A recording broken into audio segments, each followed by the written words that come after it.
In April of this year, Adobe released a new Lightroom Classic with a new Camera Raw module to it, and there were also the same Camera Raw modules used in Photoshop. And one of the things they did, which was kind of under the covers, was they reworked their color profiles. You used to be able to go down to the calibration panel here, and there would be a list of profiles, but that has moved up to the basic panel you see right here on the top. Now, normally what the color profiles were for were to match profiles that were in your camera. So when you're taking a JPEG shot in your camera, you can select the type of scene you might be doing, like a landscape or a portrait, or you want it extra saturated, things like that. And those were all different depending on the camera manufacturer.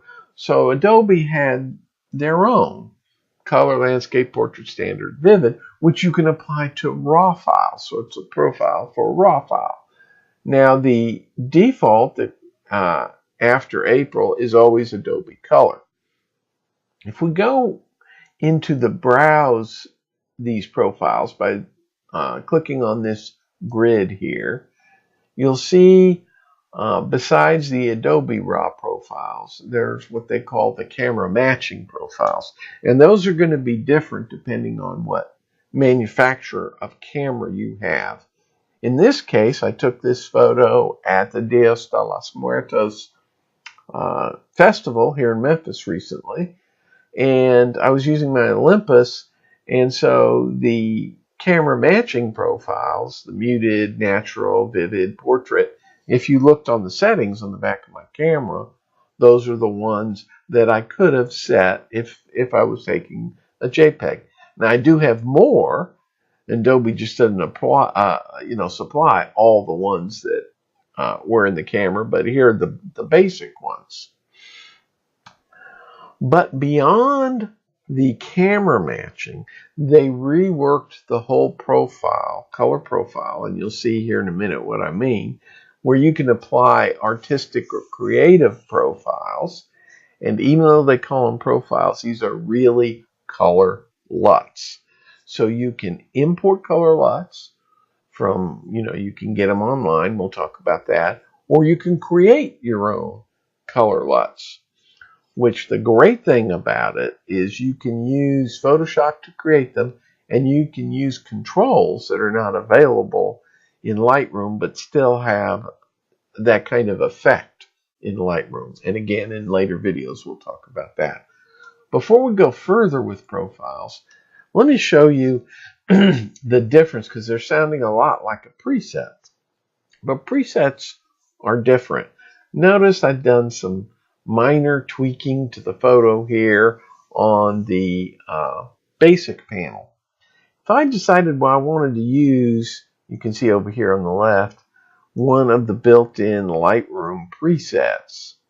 And let's say I wanted to change this one to something black and white, maybe something sepia toned. And if you roll over these, you can see how they're used. So let me select the sepia and watch the panel here.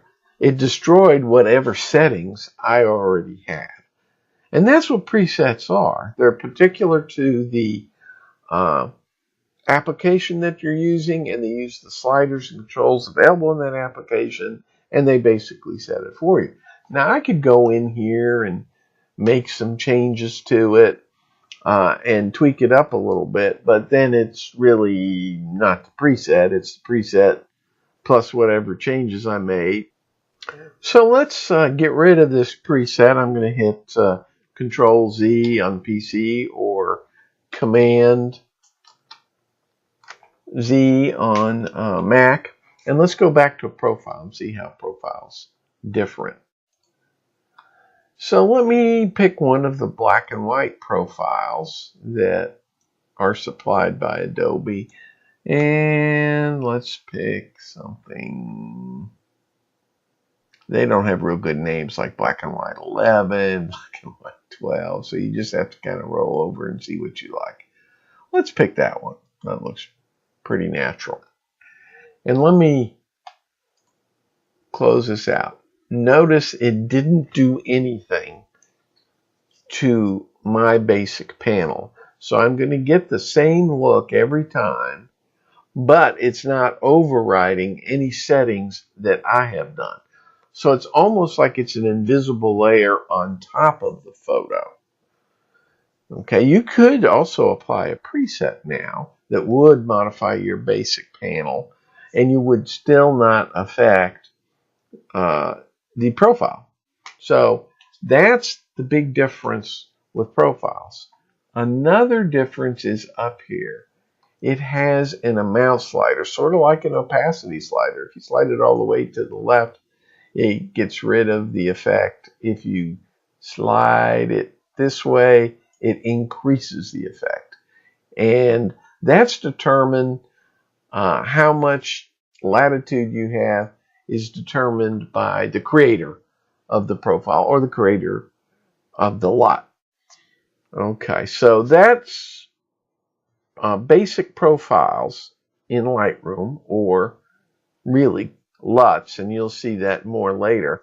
Our next video is going to go into how you can import your own profiles into Lightroom.